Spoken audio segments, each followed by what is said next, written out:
چونکه تاسو ته معلومه ده چې دا مجلس د ختم قرآن دی او د مدرسې مفتاح علوم حقانیه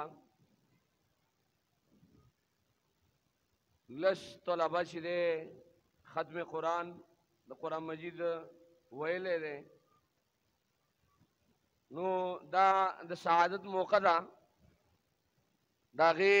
ماشومانو د حوصله افزایۍ دپاره مونږ او تاسو راجمع شوي یو او د ختم قرآن دا موقع داسې وي چې په دې باندې الله جل جلاله دعاګانې هم قبلوي نو زمونږ ستاسو ناسته دلته ما تاسو ته د حدیث هم بیان کو چې دا د خیر نه خالی نه ده او په داسې مجلس کې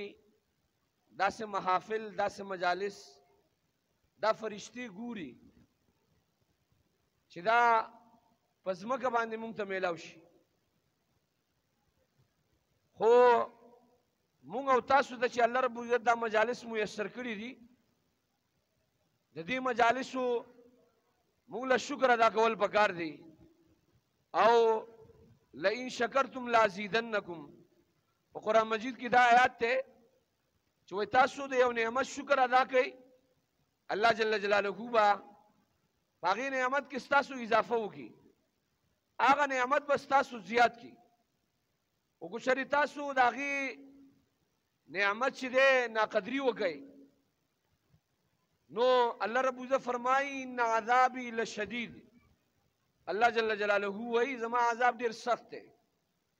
عزیزانو چې د کم قسمه نعمت مونږ شکریه ادا کو الله جل جلاله به په هغې نعمت کې په هغې شي کې به چاہے هغه ایمان وي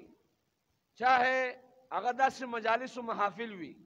الله رب العزت به په هغې کې زمونږ او ستاسو دپاره چې دی اضافه کوي نو پکار دا ده چې دې نعمتونو شکر دا ده چې مونږ په دې نعمت کې ځان شریک کړو چونکې دا مجلس د ختم قرآن دی